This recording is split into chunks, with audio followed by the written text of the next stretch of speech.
दूसरा पत्रस 3 अध्याय 9 और 10 वर्ष। प्रभु अपनी प्रतिज्ञा के विषय में देर नहीं करता, जैसी देर कुछ लोग समझते हैं, पर तुम्हारे विषय में धीरज धरता है और नहीं चाहता कि कोई नष्ट हो, वरन यह है कि सबको मन फिराव का अवसर मिले। परंतु प्रभु का दिन चोर के समान आ जाएगा। उस दिन आकाश बड़ी हड़हड़ाहट के शब्द से जाता रहेगा और तत्व बहुत ही तप्त होकर पिघल जाएंगे और पृथ्वी और उस पर के काम जल जाएंगे। आगे विषय पत्रस जारी रखे हुए हम आगे भी नहीं जा रहे, लेकिन 2 आयतें हमने पढ़ी। परमेश्वर का पवित्र वचन आज हमसे बात कर रहा है। आज इसकी हमें जरूरत है, हम सबको। इधर वचन पत्रस जब कलीसिया को, विश्वासियों को लिख रहा है तो क्या कह रहा है? तो आइए हम छोटी प्रार्थना करें वचन के लिए। प्यारे प्रभु जी, वचन आपका है, पवित्र आत्मा आपने इसको लिखा है और आप ही सिखा सकते हैं। प्रभु जी, आप इन मनों को खोलने वाले परमेश्वर हैं। प्रभु विनती करते हैं हम प्रत्येक के जीवन में आप काम करें, हमारी सहायता करें वचन को सीखने के लिए। प्रभु वचन हमारे दिमाग में नहीं, वचन हमारे हृदय में, हमारे विवेक में काम करने पाए। प्रभु जी, आपकी इच्छा हमारे जीवनों से पूरी हो जाए। आपके हाथ में सौंपते हैं, प्रार्थना को यीशु मसीह के नाम से मांगते हैं, आमीन।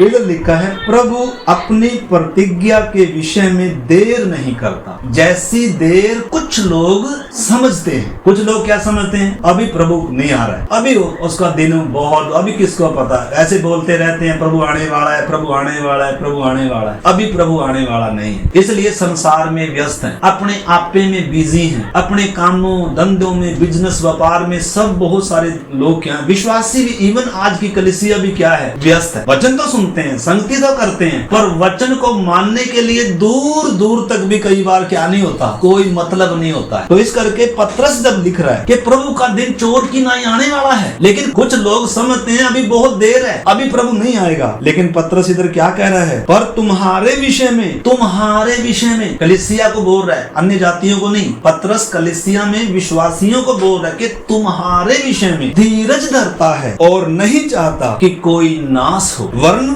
यह है कि सबको मन फिराव का अवसर मिले। परंतु प्रभु का दिन तो चोर की नाई आ जाएगा और उस दिन जो होगा, आप उस दिन अवसर जब निकल जाएगा, फिर पछताने से कुछ नहीं होने वाला। आपको मालूम है, हम पिछली बार देख रहे थे कि एक नगर में, जैसे यीशु ने कहा नगर नगर प्रचार किया था, लेकिन कुछ नगरों में हाय कहा प्रभु, हाय बैतसैदा, हाय कफरनहूम, तुम इतनी मेहनत करी, तुम इतने भले काम किए, तुमने इतनी भलाइयां चखी, तुमको इतने अवसर मिले। अगर इतने अवसर बहुत सारे उन नगरों को मिले होते जो नाश हो गए, वो कब के मन फिरा लेते। इसलिए उसने, प्रभु ने उनको क्या कहा कि इस समय के लोगों के साथ न्याय के दिन उठकर उस समय उन नगर के लोग क्या करेंगे? दोषी ठहराएंगे। भाई तुम्हारे पास इतना अवसर था, तुमने मन नहीं फिराया, हमें तो कोई मन फिराने का क्या ही नहीं मिला, अवसर नहीं मिला। पिछली बार निनवे नगर के बारे में देख रहे थे, एक बड़ा नगर था, 1,20,000 उसमें लोग थे, उसमें गिनती भी लिखी हुई है, और सब क्या थे? अपने कुमार्ग पर चल रहे थे। लेकिन परमेश्वर ने अपने दास नबी को भेजा, योना को भेजा,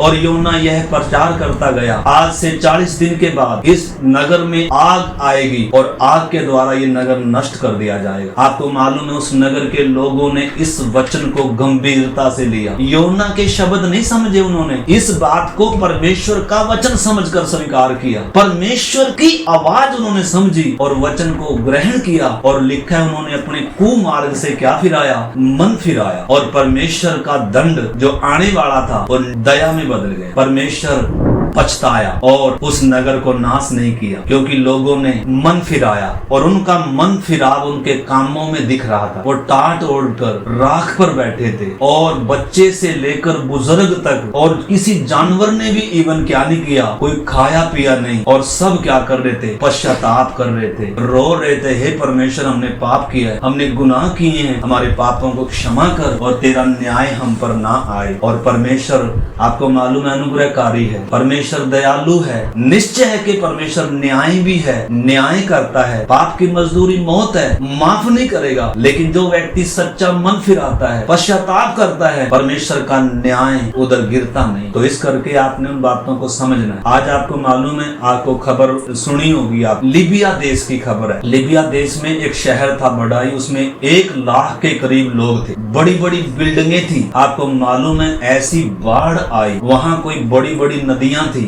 ऊपर पहाड़ों से कहीं से इतना ज्यादा पानी आया और उनमें वो झेल नहीं पाई नदियां उस पानी को, और वो नदियों के बांध भी टूट गए और पूरा नगर, आपको मालूम है, लाशें दफनाने वाला कोई नहीं। बड़े बड़े गड्ढे खोद कर 100 लोगों को, 50 लोगों को एक साथ ऐसे डालकर, कपड़ा डालकर उनको ऐसे मिट्टी दी जा रही जहाँ पानी नहीं। कितने लोग मारे गए कोई गिनती नहीं है, 20,000 है, 30,000 है, 50,000 है, कोई गिनती नहीं। सब कुछ तबाह हो गया। पिछले दिनों हम मोरक्को के बारे में सुन रहे थे, उसमें 3,500 लोग क्या हो गए, मर गए। क्या वो हमसे ज्यादा पापी थे? आपको मालूम है लूका 13 अध्याय में यहूदी लोग यीशु मसीह जब उनको बता रहा था तो वो कह रहे थे, प्रभु देख उस नगर के लोगों ने कितना बड़ा गुनाह किया था, एक नगर में प्रभु गुम्मट गिर गया और वो सब मर गए, और ऐसे कर कर वो घटना बता रहे थे। प्रभु यीशु मसीह कह रहा है, तुम ये ना सोचो उस नगर के लोग ही पापी थे, परंतु मैं तुमसे सच सच कहता हूँ, यदि तुम मन ना फिराओगे। आज बहुत सारे वचन सुनते हैं लेकिन मन फिराना दूर की कौड़ी है। मन फिराए, किससे मन फिराए उनको ये भी नहीं मालूम। वो क्या होता है, वो किस चिड़िया का नाम है, मन फिराव क्या होता है? जब कितने लोगों को मन फिराने का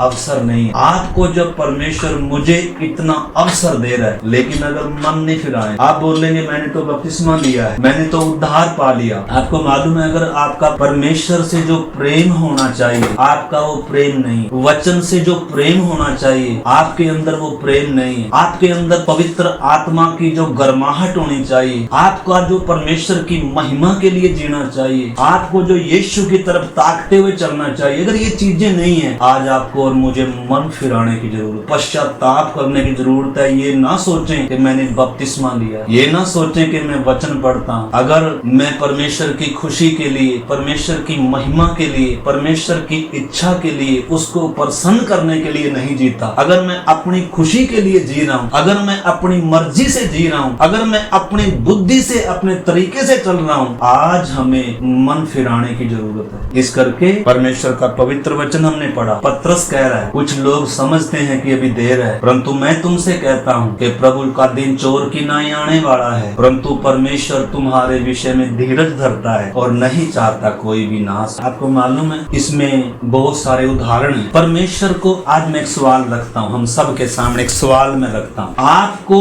और मुझे परमेश्वर के करीब लाने के लिए परमेश्वर को क्या करना पड़ेगा? क्या ये संदेश काफी नहीं है? आपको बच्चे जिन्होंने अभी तक मन नहीं फिराया, बहने, भाई, बुजुर्ग जिन्होंने अभी तक मन नहीं फिराया, या एक बार मन फिराकर बपतिस्मा लिया लेकिन अभी आप अपनी मर्जी से चल रहे हैं, मैं आज शाम के समय हम सबके सामने, मेरे सामने भी एक सवाल है। परमेश्वर को अगर हम क्रूस हमारे सामने नहीं है, यीशु की तरफ अगर हम ताकते हुए नहीं चल रहे हैं, यीशु की महिमा के लिए अगर हम नहीं जी रहे हैं, उसकी खुशी के लिए अगर हमारा जीवन नहीं है, तो आज हमें मन फिराने की जरूरत है, पश्चाताप करने की जरूरत, उपवास करने की जरूरत है, विलाप करने की जरूरत है, रोने की जरूरत है। लेकिन हे दो चीते लोगों, अपना मन फिराओ, अपना हृदय दुखी शोकित हो, तुम्हारी हंसी उदासी में बदल जाए, याकूब कह रहा है। तो इस करके मेरे प्यारे भाई बहन, हमने उन बातों को समझना। आपको और मुझे परमेश्वर को अपने पास लाने के लिए क्या करना पड़े? आपको मालूम है, एक नबूकदनेस्सर राजा था, उसको परमेश्वर के पास लाने के लिए उसको घास खिलानी पड़ी। परमेश्वर को 7 साल उसको घास खिलाई। राजा था बड़ा, उसके अंदर बहुत घमंड था। वो अपने नगर को देखकर कह रहा है कि ये नगर मैंने अपने बल से प्राप्त किया, जबकि परमेश्वर ने उसको दर्शन दिखाया था, दानियल ने उसको समझाया था। हम देखेंगे उसको, प्रभु की इच्छा तो कभी देखेंगे कि ये राज्य तुझे परमेश्वर ने दिया है, और उसको बताया भी था। उसको जब दर्शन दिखाया गया कि तू ऐसे ऐसे कर कर तू मनुष्यों में से निकाला जाएगा, पशुओं के संग घास खाएगा, आकाश की ओस तेरे ऊपर पड़ेगी, तो भी उसने मन नहीं फिराया। परमेश्वर बहुतों को, जगत में इतिहास गवाह है, मन फिराने का मौका देता आया। बड़े से बड़े राजाओं को भी, नगरों को भी, 99 नगर को मन फिराने का मौका दिया, उन्होंने पूरे नगर ने मन फिरा लिया। राजा ने भी मन फिरा लिया, जो उसका 99 नगर का राजा था, उसने भी ऐलान कर दिया कोई नहीं खाएगा, सब टाट उड़ेंगे, सब उपवास करेंगे, सब विलाप करेंगे, सब पश्चाताप करेंगे, और सब परमेश्वर की चिल्ला चिल्ला कर दुहाई देंगे, परमेश्वर हो सके अपने न्याय को हम पर से हटा ले। और हुआ भी ऐसा है। बहुत सारे राजाओं ने घुटने टेके परमेश्वर पर विश्वास किया, लेकिन नबूकदनेस्सर राजा ने ऐसा नहीं किया। अवसर मिलने पर भी उसने ऐसा नहीं किया। परमेश्वर ने उसको 7 साल घास खिलाया, उसकी बुद्धि जानवरों की सी हो गई, उसके नाखून बड़े बड़े हो गए। आज हमारी बहनों को नाखून बड़े करने का बहुत शौक है। उद्धार पाया है, बपतिस्मा लिया है। याद रखें, बड़े नाखून परमेश्वर ने जानवरों के से नाखून किसके कर दिए थे? नबूकदनेस्सर राजा के कर दिए थे। घास खिलाया था। दिमाग को हिलाने के लिए परमेश्वर को ज्यादा चाबी की जरूरत नहीं पड़ती। एक हल्का सा क्या करेगा? हल्का सा करेगा। हमें होश में लाने के लिए, परमेश्वर के लिए हम परमेश्वर से भाग नहीं सकते हैं जब तक उसने यह ना जान लिया कि ऊपर के आकाश का सृजनहार परमेश्वर ही मनुष्यों के राज्यों पर प्रभुता करता है और वो राज्य देता है जिसको चाहे उसको राज्य। फिर उसने परमेश्वर की महिमा गाई, परमेश्वर के करीब आया। आपको मालूम है, योना नबी परमेश्वर को करीब लाने के लिए उसको परमेश्वर को क्या करना पड़ा? उसको परमेश्वर को सबसे पहले हम देखते हैं झील में बड़ी बड़ी लहरें लाई, लेकिन तो भी मन नहीं फिरा रहा, तो भी पश्चाताप नहीं कर रहा, तो भी परमेश्वर के करीब नहीं आ रहा, दूर जा रहा। परमेश्वर से भाग नहीं सकते। आज सवाल क्या है? मुझे और आपको परमेश्वर के करीब लाने के लिए, क्रूस के पास लाने के लिए, मन फिराव सच्चा पश्चाताप में लाने के लिए क्या करना पड़ेगा? क्या ये सुसमाचार कम है?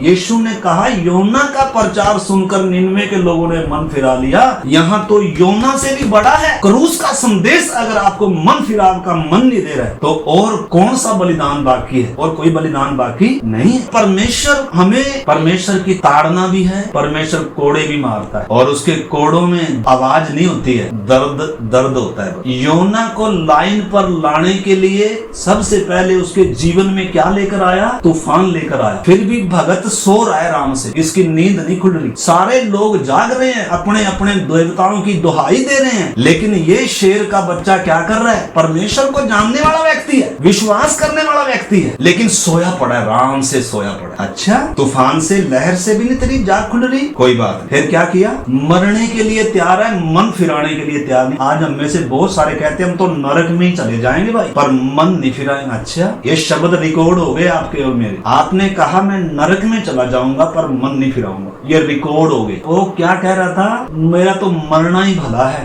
पर मैं आज्ञा नहीं मानूंगा। परमेश्वर ने उसको मछली के पेट में, समुद्र में फेंका गया। समुद्र में परमेश्वर ने मछली के पेट में उसको रखा और मछली के पेट में 3 दिन रहा और 3 दिन उसने ना तो कुछ खाया ना कुछ पिया। उसको नींद नहीं थी 3 दिन तक। जो इतना सोने वाला व्यक्ति था ना, इसको प्रार्थना करने का मन नहीं, जब सब प्रार्थना कर रहे हैं, इसकी नींद नहीं टूट रही। अच्छा, तुझे मैं सुनाता हूँ। 3 दिन तक क्या करता रहा? घुटनों के बल, पता नहीं कैसे उसके पेट में रहा होगा। बेड थोड़ा लग रहा था, वहाँ एसी थोड़ा था वहाँ। उसने सच्चा पश्चाताप किया, मन फिराया और आज्ञा मानने का इसने क्या किया? इरादा किया, प्रभु जो तू कहेगा मैं करने के लिए। तो मुझे और आपको मन फिराव में लाने के लिए क्या करना पड़ेगा? देखें कितनी ताड़नाएं हो रही होगी शायद हमारे जीवन में। शायद अभी हल्के हल्के झील के वो लहरें आ रही होंगी, इससे पहले कि परमेश्वर हमें ऐसी दशा में लेकर जाए। आपको मालूम है उडाऊ पुत्र को क्या खिलाना पड़ा? उडाऊ पुत्र के अंदर मन फिराव ऐसे नहीं आया। उडाऊ पुत्र को